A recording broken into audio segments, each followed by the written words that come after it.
Hello Mayhem Makers, I'm Mindy with Quilting Mayhem, and I'm gonna do a pretty crazy adventure in the next couple weeks.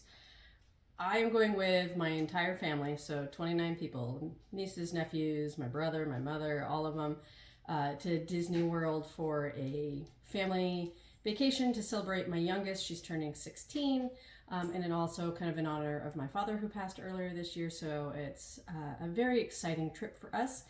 And for my daughter's 16th birthday, we're going to celebrate her actual birthday doing Disney's Not So Scary Halloween, which is a really cool party. I've never done it, but it's supposed to be amazing at Magic Kingdom in Disney World. And so my oldest daughter, my youngest daughter, myself are dressing up as some Alice in Wonderland characters. Because I didn't feel like just buying costumes online, I don't know why, I thought I'd actually make part of our costumes. So my youngest wants to be a Cheshire Cat. I'm going to be doing kind of a skirt for her, and then we'll get her a top and some ears. But I thought it'd be kind of fun to have a custom skirt. And so I've got, and just excuse the mess, my sewing room's just kind of this way, this really cool purple velvet. And it kind of started out with this. And hopefully the video catches this. This is just, it's cool. It's kind of a two-tone, almost like a shop cotton, where it's one color one way and one color the other way. So I'm going to try to make her a skirt out of this. So we'll see. And then I'm crazy enough, I'm going to try to do this really cool coat. We'll see how this goes. But, you know, I couldn't resist kind of a checkerboard, red and gold with some leather accents. And, you know, because that's just not enough, and I'm apparently going to be the Mad Hatter, I'm also going to attempt to make my own top hat.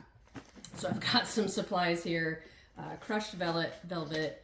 I think I'm going to try to use this as the height for the hat, and then I've got some accents and things. So that's kind of why my table's beyond crazy, besides the normal projects I'm supposed to be working on, showing you videos and stuff for. So during this adventure, I thought I'd help those of you that want to kind of do maybe your own garments and things, and kind of teach you some of the basics along the way. And keep in mind, I am not a seamstress. I'm a quilter who's just kind of jumping into costuming, and I'm not sure why.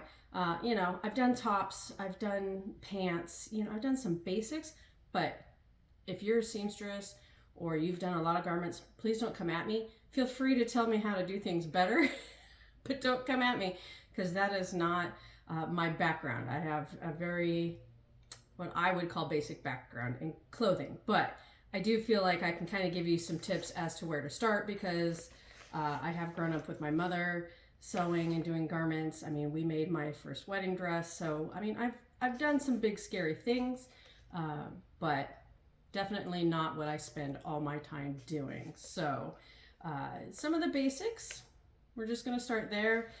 Make sure you read the pattern, because there's a lot of words in here that may be confusing if you're new. And what's really nice with most patterns that I've come across is they do have what I would call like a glossary. So it tells you what the markings mean. It tells you how to lay your fabrics out, how to lay your pattern pieces out, all those kinds of things. So read through the instructions multiple times if you need to. Sometimes I do what I call phone a friend. We have amazing machine manager Debbie at our shop who has done a lot more clothing than I have. So I always go to her and go, am I reading this right? How would you do this? So you can always come to us, ask questions, or if you know somebody that does a lot more garments, clothing, costumes than you do, phone a friend. Always ask a question if you're stuck, because that always helps out, because sometimes two brains looking at it does a lot better than one. So make sure if you have any materials that require shrinking. So like I'm also going to be doing a top for our Cape event, which I'm working with cottons and wovens. Definitely pre-shrink those, okay? So cottons and those kinds of things that definitely may shrink more, wash them. Wash them ahead of time. I do recommend doing either, if you have a serger, serge the ends, zigzag the ends, so that when you go to take it out of your dryer, it's not a wad of threads that have kind of come off in the wash.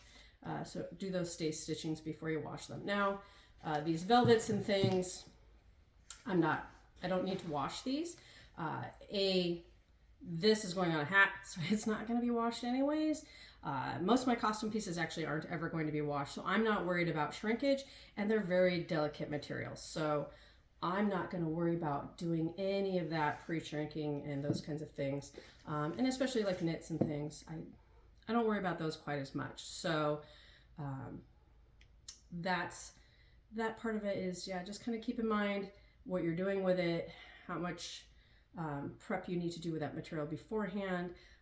And like my jacket's going to have this faux leather, so I really can't be throwing faux leather in the wash without being very careful, that's for sure. So that's the prep of that. My other thing that I'm going to tell you at the very beginning when you first start, besides reading those instructions, make sure you get like Swedish tracing paper. You can tell I use a lot of mine, I'm almost out. Pattern Ease or Swedish tracing paper, both are great. Trace your patterns because you may have to change your sizes. And if you just cut the actual tissue paper patterns, these are very delicate. And if you start cutting these to the size you think, and all of a sudden you need a bigger size, you can't go back. So trace them out. That way you can always go back, make changes if you need to. Highly recommend. You will not regret that. And you can, when you unfold these and they're kind of this wrinkly, crazy mess, you can take a dry iron to them. No steam, no moisture. Dry iron and kind of iron those wrinkles out so you have a nice flat pattern. Because I know these are just crazy. How they get them all Tetrised into this tiny envelope, I don't know. I don't know how they do it. It's magic, but somehow they do. And the other thing that most of us, I swear, we all hate doing it. We do. But you never regret that decision. Buy muslin. It's very inexpensive, or just something inexpensive.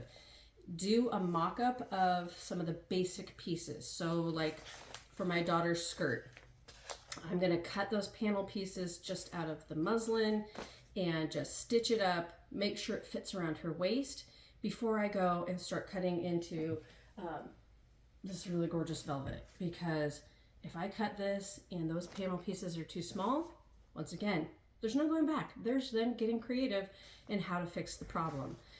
So while I hate doing the pattern twice, I actually, in the end, I'm thankful for it because I also learned some things. Like I put those pieces together and go, oh, that's how that goes. Okay, so this is kind of your learning tool and your making sure everything fits tool. And definitely for this jacket, because this is an aggressive pattern, I feel. Even though I'm sure they say it's simple. But I need to make sure like that I can fit my chest, that it fits my torso, because I find that I'm usually a little more short torsoed. And definitely, if you're a chesty person like me, you want to make sure that you're actually going to get it to close, because this one has a zipper, so you can only do so much. So I will definitely be making a mock-up with muslin just for at least the upper portion of this jacket to make sure that it fits and that I don't need to go larger or smaller either way. So I also recommend do the measurements, get your measuring tape, do the measurements, follow the size that it recommends based on your measurement. Don't look at the numbers. Drives me crazy because I know what I fit in US basic standard sizes of supposed, pants and tops and things, and it never seems to match the pattern. I don't know how they come up with any of these numbers. So do the measurements, follow what they say in the pattern, because I can tell you, like for the measurement for my chest, it's generally like 4 sizes higher in the pattern than what I normally buy. And I want to make sure it fits. I don't want to be cranky down the road and go, why is this 2 inches too short? All that kind of stuff. So that's my beginning tips. And otherwise, I'm going to do a lot of pictures, maybe some more videos. We'll see how this goes, because this is fairly aggressive to try to get done before the 29th of this month. And I don't even know what day it is. It's Monday. But I know time is running out. So I hope that helps any of you who are thinking of getting into doing some garments or costumes, those kinds of things. And just do it. Don't let it scare you. Just try it. Especially if you're doing muslin, those kinds of things, you're going to learn a lot of things along the way before you start messing up your pretty fabric that's probably a little more spendy, and you don't want to be going back to the fabric store going, I need 3 more yards of this, my bad. So those are my biggest tips for just getting into it. Otherwise, I hope you enjoy our adventure. I'll definitely share everything and share everything as it gets done. Hopefully it all gets done on time. Otherwise we may get creative with hot glue and some things. May not all get officially sewn, but we're gonna cross our fingers that I can do this. And I may be convincing my teenager that she needs to help mom. It'd be a good learning experience. So have a lovely day. Keep on